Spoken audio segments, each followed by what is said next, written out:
moitié M Passy. Le ballon présentant BBNJ. Sonic, Passy.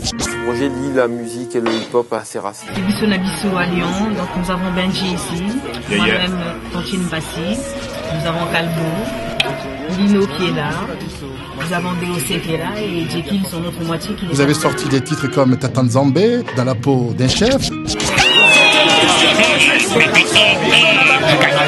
Le roi du boogie boogie. En Afrique du Sud, c'est ce que vous avez Bisso na Bisso. En direct de Lyon, on est là. N'y croyez pas, mais on est là. On est tout droit du Congo et de Tanzanie. Bisso na Bisso. And the winners for the best African group is Bisso na Bisso. On a toujours fait pas mal de scènes.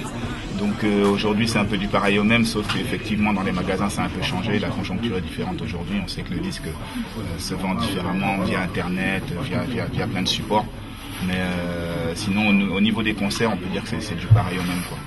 Il y a toujours de la demande, surtout que bon, Bisso c'est un projet quand même afro, et on sait que voilà que la musique afro c'est une musique qui vit souvent à travers le live et les concerts, donc par rapport à Bisso, voilà, on est toujours aussi productif au niveau de la scène.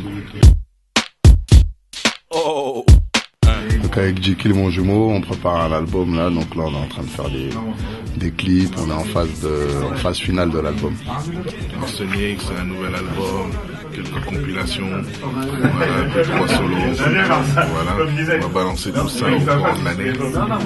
M Passy, premier album solo, bientôt dans les bacs, il y a déjà un titre qui commence à tourner qui s'appelle Je serai là, et puis ça arrive.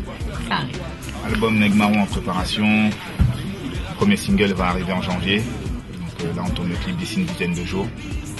En ce moment il y a un petit titre aussi avec Incha qui joue pas mal en radio, en télé, qu'on peut entendre un peu partout. Donc voilà, on est toujours sur le terrain comme Je pense que c'est un problème un peu transgénérationnel. Ouais, mais c'est générationnel en fait. Tu vois, les trentenaires ou les néo-quadras. Tu vois, elle est pas mal celle-là. Quadricolore. Et donc en fait, je crois que c'est générationnel, mais en fait c'est aussi culturel. Je crois que la France en elle-même, c'est un pays nostalgique. Et dans le rap, c'est vrai qu'on a de la nostalgie dans le sens où on aime.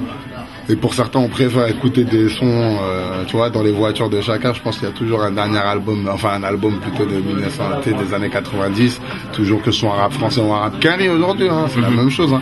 Je pense qu'aux États-Unis aussi c'est pareil. Je pense que les mecs ils sont un peu nostalgiques et c'est peut-être pour ça aussi qu'il y a des groupes comme même Capone et Noriega qui reviennent, tu vois, des gens comme ça qui arrivent un peu à faire un lien entre le passé, les sons du passé ou la culture, l'ambiance du passé avec les sonorités actuelles. Ça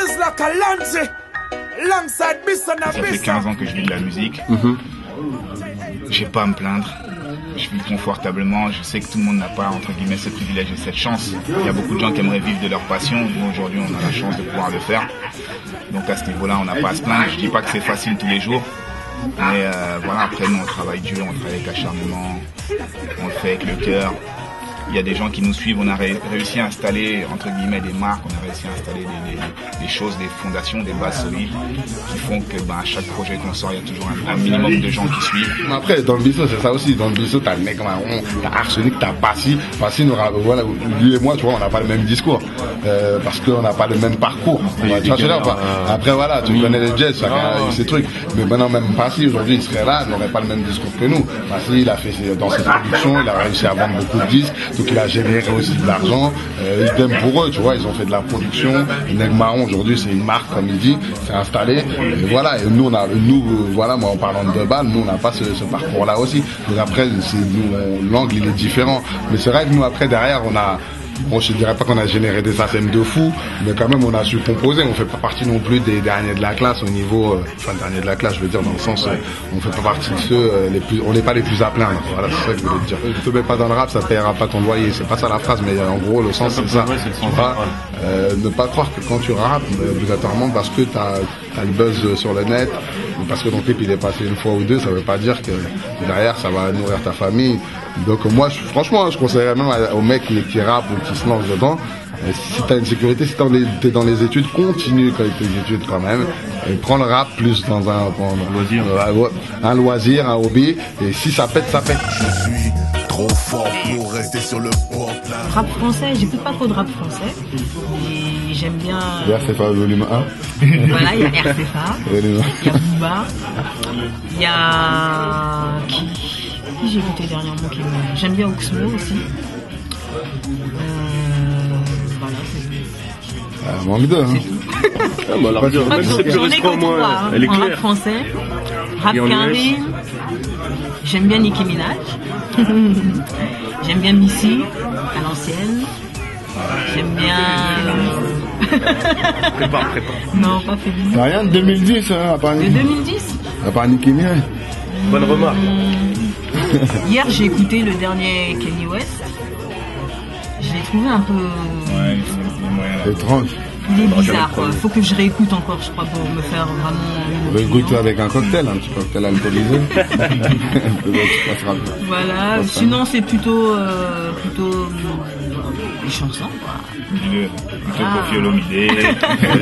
Plutôt Daniel Famille. Non, mais il y a des rappeurs comme Snoop pour moi. Busta Rhymes. Jay-Z. Intouchable. Même si aujourd'hui il est plus tellement sous le feu des projecteurs au top comme à l'époque, mais Nas, parce que son album avec Damian pour moi c'est excellent. T'as qui d'autre, un Rick Ross aussi, qui aujourd'hui pour moi, voilà, au niveau du fond et de la forme, pour moi il est au top, il est dans le top 5. Ouais, on m'a dit que Didi lui fait du bien là en ce moment. Qui? Et puis Didi lui fait du bien, on m'a dit la signé avec Didi. Ah ouais?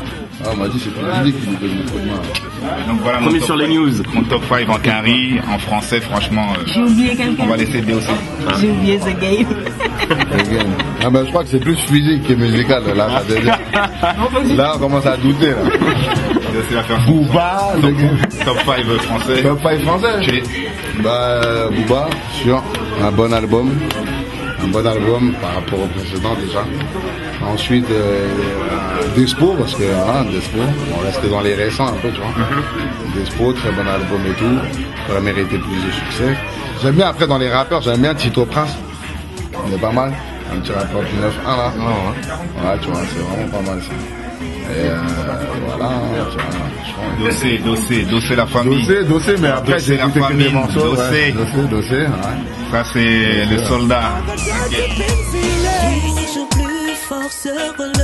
Yeah, en vivant et en direct de Lyon, Quentin Passy, DOC, Mohamed Benji, pour Bisson Abisso, une spéciale pour Buzz Mag, quand même qui fait de la culture afro, caraïbéenne. On est là, non?